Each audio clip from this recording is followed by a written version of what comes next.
The Los Angeles Lakers are grappling with mounting injuries as they head into their fourth preseason game, scheduled for Tuesday night against the Golden State Warriors. While they haven't reached the injury crisis level of the Memphis Grizzlies this preseason, the Lakers are inching closer, and the timing of these setbacks is far from ideal.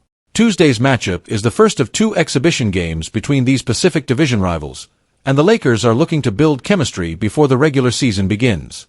Leave your like and subscribe to the channel so you don't miss any updates. Several key players are already sidelined, including big men Jared Vanderbilt, Christian Wood, and Christian Koloko. Now, according to ESPN's latest NBA injury report, forward Armel Traore has joined the injury list with swelling in his right hand. Head coach J.J. Redick told Kobe Price of the Orange County Register that Traore is expected to miss about 5 days of game action, which rules him out for the rest of the preseason schedule. Traore, a 6'8" forward from France, is on a two-way contract with the Lakers and has yet to play in a regular season NBA game. After going undrafted in 2022, the 21-year-old showcased his talent in the LNB Elite, France's top professional league, where he suited up for ADA Blois. In 33 games, including 28 starts, he averaged 10.8 points, 7.3 rebounds, and 1.5 assists. During this preseason, he's made appearances in 2 of the Lakers' 3 games, averaging 4.5 points on efficient shooting, 57.1% from the field and 100% from the free throw line, along with 2.5 rebounds. The injury to Traore comes at a time when the Lakers are still trying to establish their rotation and experiment with different lineups. With key frontcourt players already absent, the Lakers may struggle to maintain consistency and find the rhythm they need heading into the regular season. Meanwhile, Austin Reaves, the Lakers' starting shooting guard and one of the team's most reliable players, is also dealing with an ankle issue. Reaves, considered by many to be the third best player on the team, is listed as day-to-day. He participated in the non-contact portion of Saturday's practice, giving fans hope that he will be able to return for Tuesday's game. According to ESPN, Reaves is expected to suit up, but his minutes may be limited to avoid aggravating the injury. In terms of long-term injuries, Christian Wood is still recovering from knee surgery he underwent in September. The 6'10" center/power forward hopes to be back in action by early November, but that means he will miss the first few weeks of the regular season. Wood was signed in part to provide front-court depth and scoring off the bench, so his absence will leave a noticeable gap in the Lakers' rotation early on. Another recent addition to the roster, Christian Koloko, is still awaiting clearance to play. Koloko was signed to a two-way deal as added insurance in case Wood or other big men miss time. However, he remains sidelined due to blood clotting issues that kept him out for the entirety of last season. The Lakers are cautiously monitoring his situation, as there is no set timeline for his return. On a brighter note, Jared Vanderbilt appears to be making solid progress in his recovery. Vanderbilt, known for his defensive versatility and energy, has been ramping up his activities as part of his rehabilitation process. Coach Redick mentioned over the weekend that Vanderbilt is moving closer to a full return, although the team is being careful not to rush him back too soon. His presence will be vital to the Lakers' defensive schemes once the regular season begins. The Warriors, meanwhile, are relatively healthy heading into Tuesday's game, with just one notable absence. Rookie guard Brandon Podziemski, who made the 2024 All-Rookie team, suffered a broken nose during Sunday's game against the Detroit Pistons. Podziemski is expected to be out until October 18th, when the Warriors and Lakers meet again for their preseason finale. The injury is not considered serious, and he is expected to play with a protective mask once he returns to action. The injuries on both sides add an element of uncertainty to Tuesday's game. For the Lakers, these preseason matchups are crucial for building chemistry among new teammates, especially with several new additions to the roster, including Taurean Prince, Gabe Vincent, and Wood. With many of these players still learning their roles within the system, the absence of key rotation members could slow their progress. Tuesday's game will also be an opportunity for fringe players and younger talents to showcase their abilities and make their case for a spot in the regular season rotation. Players like Max Christie, Rui Hachimura, and rookie Jalen Hood-Schifino may see increased minutes as the coaching staff evaluates how they fit within the team's schemes. Despite the setbacks, the Lakers remain optimistic about their chances for the upcoming season. LeBron James and Anthony Davis, the team's superstars, are both healthy and have looked sharp in limited preseason action. However, the coaching staff will need to tread carefully with their minutes to avoid any unnecessary risks before the games start to count. As the countdown to the regular season continues, These final preseason games are critical for the Lakers to fine-tune their strategies and build momentum. Even with several players sidelined, the team hopes to use this time to solidify roles and rotations, ensuring they hit the ground running when the season officially begins. The matchup against the Warriors will serve as a valuable test, giving the Lakers a chance to see how they stack up against one of the Western Conference's top contenders. While the injuries are certainly a concern, the Lakers know that staying healthy down the stretch will be far more important than preseason wins. The goal is to ensure that the roster is in peak condition when it matters most. As always, the Lakers and Warriors rivalry adds an extra layer of intrigue, even in the preseason, making Tuesday's game one to watch, injuries and all. This week marks a special moment for NBA fans as two of the game's biggest icons, LeBron James and Stephen Curry, will share the court again. However, this time, it won't be in a gold medal game but during two preseason matchups between the Los Angeles Lakers and the Golden State Warriors. Their first showdown will take place on Tuesday at Crypto.com Arena, followed by a rematch on Friday at Chase Center in San Francisco. While these preseason games don't carry the same weight as their previous encounters in the NBA Finals or international competitions, the matchup between the two legends still holds significance. This will be the first time they face off since their successful stint as teammates for Team USA at the 2024 Paris Olympics, where they joined forces to bring home the gold medal. James and Curry's relationship is one of the most captivating in modern sports. Their rivalry was forged on the biggest stage, with the two going head-to-head in 4 consecutive NBA Finals from 2015 to 2018.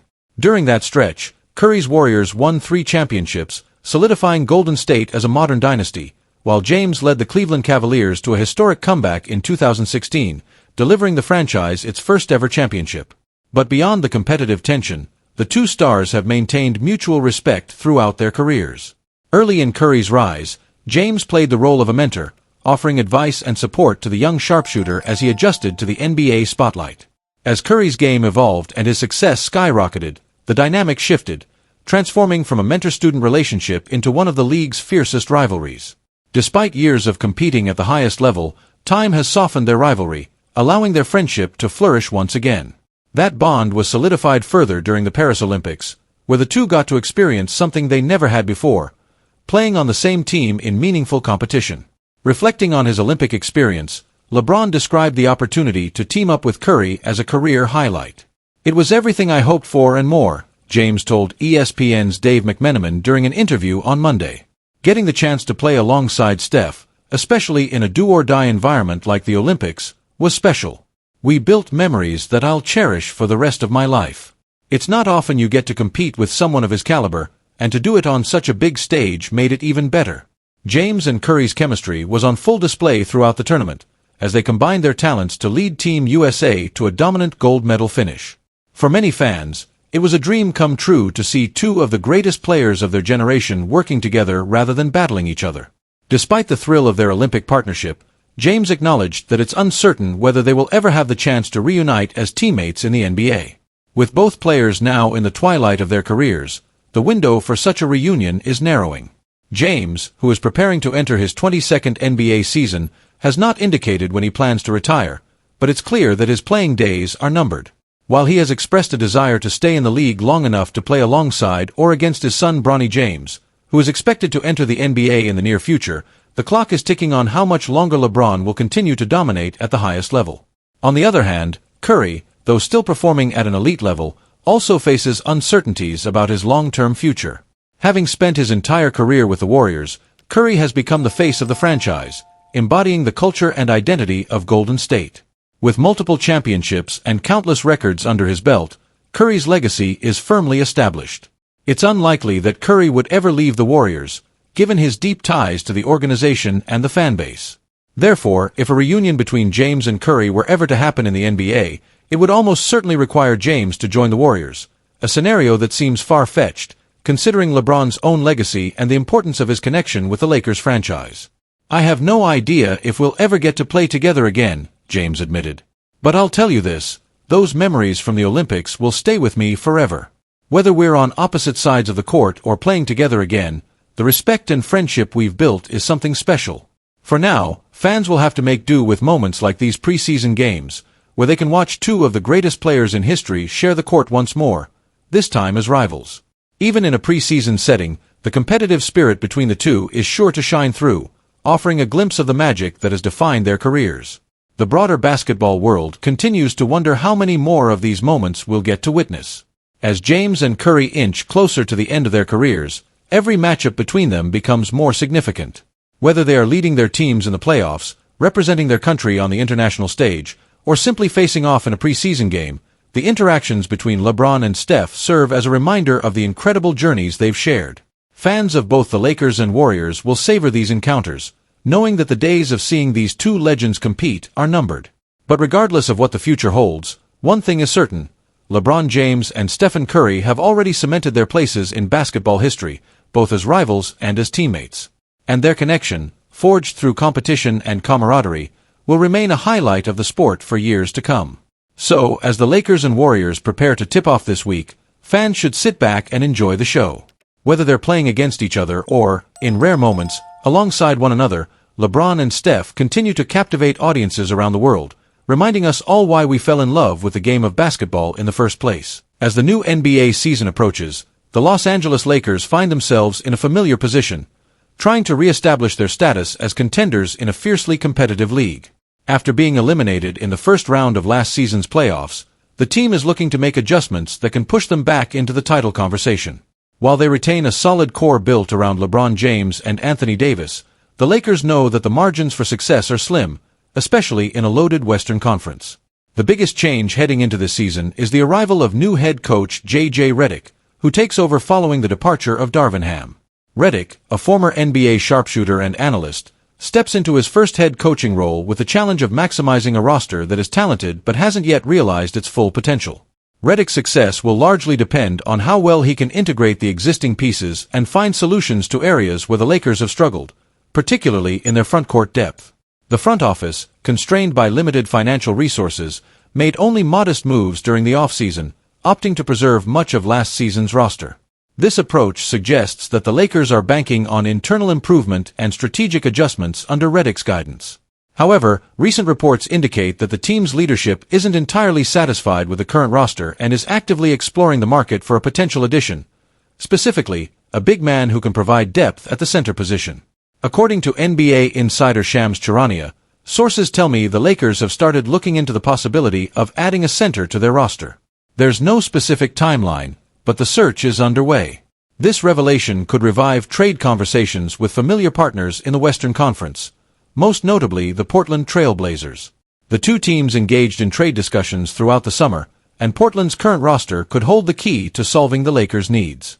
With multiple big men on their squad, the Trail Blazers may be open to parting with one of their centers, especially if it allows them to reshuffle assets for the future. A potential trade target for the Lakers is Robert Williams III, a talented center with a unique skill set that would fit seamlessly into their lineup. Known for his ability to protect the rim, rebound, and finish above the rim, Williams offers exactly the kind of interior presence the Lakers are missing. At 6'9" with an imposing wingspan, Williams could take on some of the heavy lifting inside, relieving pressure from Anthony Davis, who has dealt with injuries throughout his career. Although Williams is currently nursing a minor injury, his availability might actually work in the Lakers' favor. With Portland likely managing his workload and prioritizing long-term health, Williams could become an attainable trade target at a reasonable price. Financially, the deal also makes sense. Williams is on a favorable contract, earning $12.4 million this season and $13.2 million next year. Acquiring him would allow the Lakers to address their frontcourt concerns without compromising too much of their salary cap flexibility. Beyond Williams' defensive capabilities, his presence would also provide stability to the Lakers' rotation. One of the team's biggest challenges in recent years has been maintaining consistency when Davis is unavailable due to injuries. Williams' addition would give the Lakers a reliable option at the center position, ensuring they don't suffer a significant drop-off when Davis is off the floor. The timing of this potential move is critical. With the season tipping off next week, the Lakers are racing against the clock to finalize their roster and ensure they hit the ground running. Early season games are often crucial for building chemistry and establishing an identity, especially under a new head coach like Redick. If the Lakers wait too long to address their center concerns, they risk falling behind in the standings, a dangerous position in a conference as competitive as the West. The Western Conference is loaded with powerhouse teams like the Denver Nuggets, Phoenix Suns, and Golden State Warriors, all of whom have bolstered their rosters in preparation for deep playoff runs. For the Lakers to keep pace, they'll need to have not only star power but also depth and versatility. Adding Williams, or another capable big man, could be the difference between a mid-tier playoff spot and a legitimate shot at the championship. While Williams is an attractive option, he isn't the only possibility. The Lakers could also explore other trade targets if negotiations with Portland stall. The front office will need to weigh the potential cost of acquiring a new center against the benefits it could bring to the team. With limited assets available, any move the Lakers make will need to be calculated and precise. The possibility of a trade also raises questions about the team's long-term strategy. Both LeBron James and Anthony Davis are entering the later stages of their careers, meaning the window for championship contention is narrowing. The Lakers must balance the need to compete now with the necessity of preserving flexibility for the future. Adding a player like Williams fits that mold. He's young enough to grow with the team while also experienced enough to contribute immediately. Ultimately, the success of any potential trade will depend on how well the new addition integrates with the existing roster. Redick's ability to manage personalities, build chemistry, and implement a cohesive game plan will be put to the test. The Lakers have the talent to contend, but without the right mix of players and depth, they could once again fall short of their goals. The next few weeks will be pivotal for the Lakers as they navigate the trade market and make decisions that could shape the trajectory of their season. Fans are eager to see whether the front office will pull the trigger on a deal or place their faith in the current roster. Either way, the pressure is mounting, and the clock is ticking. With so much at stake, the Lakers must act decisively. If they can secure the right big man to shore up their front court, they'll be well positioned to compete for a championship. But if they stand pat and injuries once again take their toll, it could be another frustrating season for a franchise that expects nothing less than excellence. The search for a center isn't just about filling a roster spot, it's about making a statement. Will the Lakers show they're all in on this season, or will they hold back and hope for the best? As the season opener draws near, the answer to that question will soon be revealed. Fans won't have to wait long to find out whether this team is ready to rise to the challenge, or whether they'll be left searching for answers once again.